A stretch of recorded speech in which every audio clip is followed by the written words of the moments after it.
अस्सलाम वालेकुम स्टूडेंट्स, मैं हूं अब्दुल कुद्दूस बेग, आपका फिजिक्स टीचर। आज हम डिस्कस करेंगे चैप्टर नंबर 2 की एग्जाम्पल नंबर 2.6 को, जिसके लिए हम चलते हैं व्हाइट बोर्ड की तरफ। स्टूडेंट्स, स्टार्ट करते हैं एग्जाम्पल 2.6 को, which states that the line of action of a force F acts through a point P whose position vector in meters is given, which is equal to I cap minus 2j cap plus k cap. If F, which is the force, is equal to 2I cap minus 3j cap plus 4k cap and force is given in Newton, determine the torque about the point A whose position vector in meters is equal to 2I cap plus j cap plus k cap. तो students, statement को read करने के बाद हम important data को लिखते हैं which is given in the statement. Students, statement में सबसे पहले कौन सा डाटा गिवन है? The position vector of line of action of force.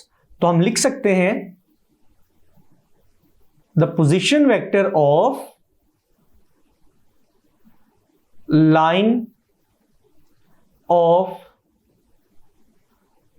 action of force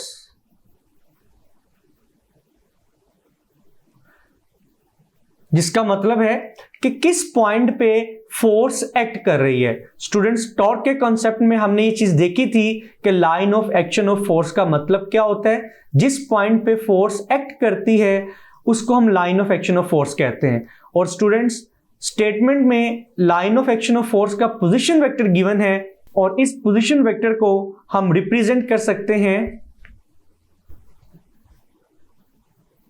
R2 से, and this position vector is equal to I cap minus 2j cap plus k cap।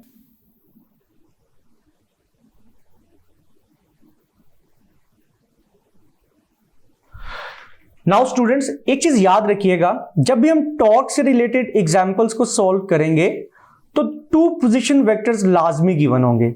एक position vector होगा line of action of force का और एक position vector होगा pivot point और axis of rotation का। तो students, line of action of force को याद रखिएगा, हम सेकंड पोजीशन वेक्टर के तौर पर यूज करेंगे which is represented by R2। Now students, force is given और फोर्स की वैल्यू है 2I cap minus 3j cap plus 4k cap, and students force is given in Newton. Now students, statement की last line में given है determine the torque about the point A whose position vector is 2I plus j plus k, means point A के about हमने torque की value calculate करनी है। It means that कि torque produce हो रहा है पॉइंट ए पे, तो पॉइंट ए को हम कंसीडर करेंगे एज एक्सिस ऑफ रोटेशन और पिवट पॉइंट। तो स्टूडेंट्स, हम लिख सकते हैं position vector of axis of rotation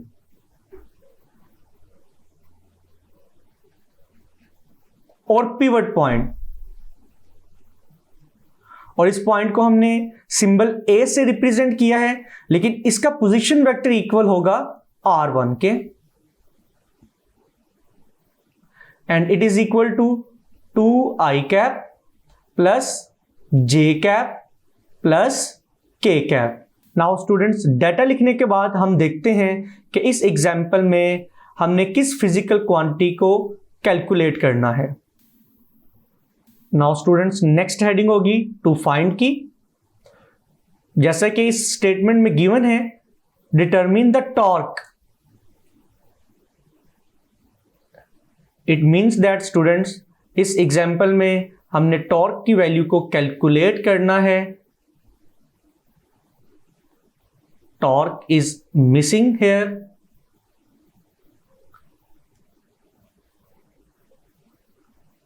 now students, torque की वैल्यू को कैलकुलेट करने के लिए हम कौन सा फॉर्मूला यूज करेंगे? जैसा कि हमने अपने प्रीवियस लेक्चर में देखा था, torque is equal to the cross product of position vector R which is the moment arm and force F. तो स्टूडेंट्स, इस फॉर्मूला को हम इक्वेशन 1 का नाम भी दे सकते हैं। नाउ फॉर्मूला लिखने के बाद हम इस एग्जाम्पल के सॉल्यूशन को स्टार्ट करते हैं। नाउ स्टूडेंट्स, जैसा कि आपने देखा कि इस एग्जाम्पल में टॉर्क की वैल्यू को कैलकुलेट करना है, लेकिन टॉर्क की वैल्यू को कैलकुलेट करने के लिए हमारे पास मोमेंट आर्म, जिसको हम पोजीशन वेक्टर आर से रिप्रेजेंट करते हैं, और फोर्स की वैल्यू एफ, इन दोनों वैल्यूज का मालूम होना जरूरी है। फोर्स तो गिवन है, लेकिन स्टूडेंट्स मोमेंट आर्म गिवन नहीं है। स्टूडेंट्स, आप देख सकते हैं कि टॉर्क की वैल्यू को कैलकुलेट करने के लिए हमारे पास पोजीशन वेक्टर आर की वैल्यू होनी चाहिए, और पोजीशन वेक्टर आर इस फॉर्मूला में किसको रिप्रेजेंट कर रहा है? मोमेंट आर्म को। और स्टूडेंट्स, इसके अलावा हमारे पास फोर्स की वैल्यू होनी चाहिए, लेकिन एग्जाम्पल में फोर्स की वैल्यू तो गिवन है, तो फिर क्या चीज मिसिंग है? मोमेंट आर्म, यानी कि पोजीशन वेक्टर आर। तो स्टूडेंट्स, मोमेंट आर्म निकालने के लिए हम जो फॉर्मूला यूज करेंगे वो किसके इक्वल है? आप देखिएगा, मोमेंट आर्म जिसको हम रिप्रेजेंट करेंगे आर से, पोजीशन वेक्टर आर से, is equal to the difference between the position vector of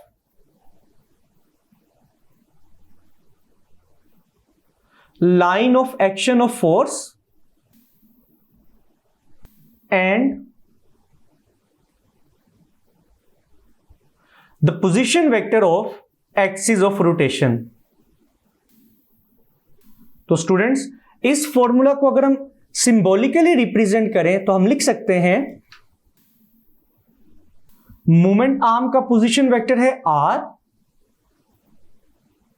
is equal to position vector of line of action of force equal है r2 के minus, and students position vector of axis of rotation equal है r1 के।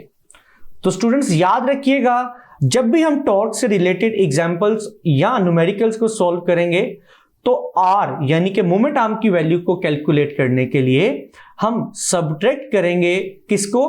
Position vector of line of action of force को किसके साथ? Position vector of axis of rotation से। तो students, r2 की वैल्यू क्या है? The value of r2 is equal to i cap minus 2j cap plus k cap. And students, r1 की value है 2i cap plus j cap plus k cap. Now students, दोनों position vectors की values को put करने के बाद हम इनको फर्दर सॉल्व करेंगे। फर्स्ट पोजीशन वेक्टर की वैल्यू एज इट इज रहेगी, i cap minus 2j cap plus k cap. लेकिन students, this negative sign will be multiplied by all the values present inside the bracket. तो sign change हो जाएंगे students, plus 2i cap minus 2i cap बन जाएगा, plus j cap minus j cap बन जाएगा, and plus k cap minus k cap बन जाएगा। Now students, अब हम सिमिलर यूनिट वेक्टर्स को आपस में सॉल्व करेंगे। तो i cap minus 2i cap किसके इक्वल आएगा? माइनस i कैप के equal. Minus 2j cap minus j cap किसके इक्वल आएगा? माइनस 3j कैप के इक्वल। एंड स्टूडेंट्स, लास्ट पे plus k cap minus k cap से कैंसिल होगा और हम लिख सकते हैं प्लस 0k कैप। और स्टूडेंट्स, अगर हम यहां पर k कैप की वैल्यू ना भी लिखें तो कोई मसला नहीं है। तो स्टूडेंट्स, यहां तक हम मोमेंट आर्म की वैल्यू कैलकुलेट कर चुके हैं, which is equal to minus i cap minus 3j cap plus 0k cap. Now students, अब हम वैल्यूज को इक्वेशन 1 में पुट करेंगे, और इक्वेशन 1 किसके इक्वल थी? Torque is equal to R cross F। तो स्टूडेंट्स पोजीशन वेक्टर R की वैल्यू हमने क्या कैलकुलेट की है, minus I cap minus 3j cap plus 0k cap multiply by force, और फोर्स की वैल्यू क्या है students, force is equal to 2i cap minus 3j cap plus 4k cap.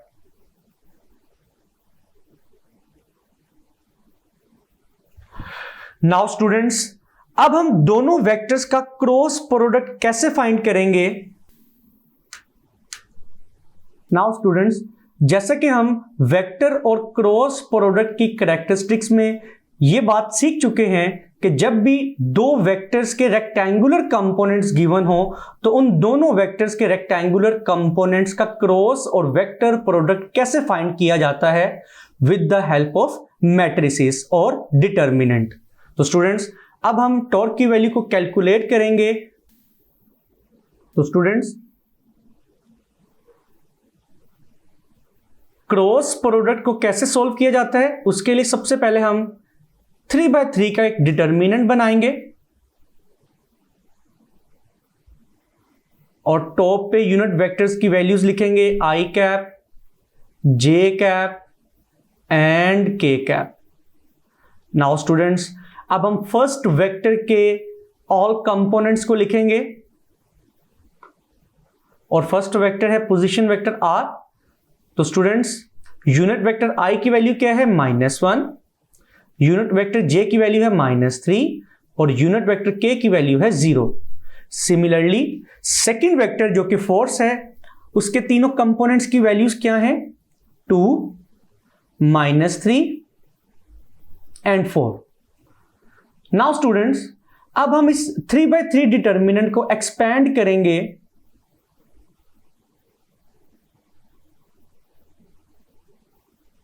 Through R1 रो 1।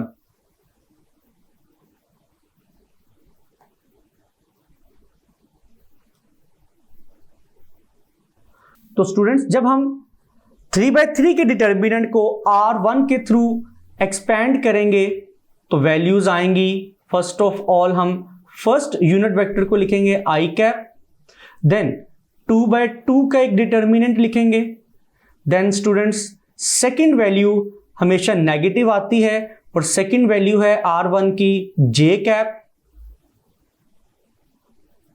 और again students हम एक 2/2 का determinant लिखेंगे और लास्ट पे स्टूडेंट्स पॉजिटिव साइन के साथ रो R1 की थर्ड वैल्यू लिखेंगे विच इज के।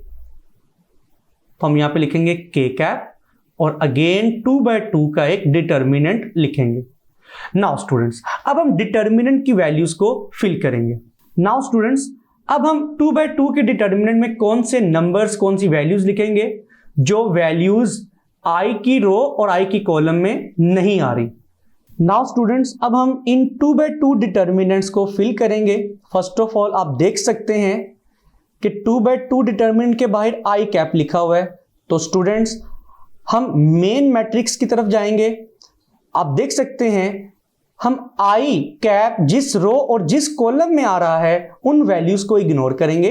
तो रिमेनिंग वैल्यूज क्या आएंगी, -3, -3, 0, 4। एंड स्टूडेंट्स अगर जे कैप की बात की जाए तो अगेन जे कैप जिस रो और जिस कॉलम में आ रहा है उन वैल्यूज को इग्नोर करेंगे और रिमेनिंग वैल्यूज क्या आएंगी स्टूडेंट्स, -1, 2, 0, 4। और लास्ट पे स्टूडेंट्स के कैप के लिए भी हम इसी प्रोसेस को रिपीट करेंगे। के कैप जिस रो और जिस कॉलम में आएगा वो वैल्यूज नहीं लिखेंगे। रिमेनिंग वैल्यूज क्या है स्टूडेंट्स, -1, 2, -3 एंड -3। नाउ स्टूडेंट्स अब हम 2/2 के डिटर्मिनेंट को सॉल्व करेंगे। तो students I cap will remain as it is और डिटर्मिनेंट को कैसे सोल्व किया जाता है, हम राइट हैंड साइड से 4 को -3 से मल्टीप्लाई करेंगे, it is equal to -12। Then students determinant में 2 वैल्यूज के दरमियान नेगेटिव साइन आएगा। देन स्टूडेंट्स हम लेफ्ट हैंड साइड से -3 को 0 से मल्टीप्लाई करेंगे तो ये 0 आएगा। Then students -j, now again 2/2 determinant को सॉल्व करेंगे, 4 multiply by -1 we will get -4, then negative sign of the formula, 2 multiply by 0 students 0 आएगा, लास्ट पे plus k cap, -3 multiply by -1 we will get +3, negative sign of the formula. Now students हम एक और bracket लगाते हैं, 2 multiply by -3 we will get -6, 2 3 the 6 plus minus minus. Now students I cap will remain as it is, -12 -0 we will get -12, -j cap as it is आएगा, -4 -0 again -4 आएगा, plus k cap, और students minus minus plus होगा, it means that 6 3 में add होगा, we will gate 9। तो students अब torque की final value हम लिखने जा रहे हैं जो कि किसके इक्वल आई है students the final value of torque is equal to -12 I cap minus minus plus plus 4 J cap and plus 9 K cap. और स्टूडेंट्स टॉर्क किस यूनिट में मेजर किया जाता है, न्यूटन मीटर में, and it is given force का unit newton है और मोमेंट आर्म का यूनिट मीटर है। तो स्टूडेंट्स ये हमारा फाइनल रिजल्ट है जिसमें हमने टॉर्क की वैल्यू को कैलकुलेट किया है with the help of the cross product of position vector R which is the moment arm and force F. तो स्टूडेंट्स आज हमने डिस्कस किया एग्जाम्पल 2.6 को, तो मैं उम्मीद करता हूं ये एग्जाम्पल आपको अच्छे से समझ आई होगी। इसको अच्छे से प्रिपेयर कीजिएगा, अपना ख्याल रखिएगा, अल्लाह हाफिज।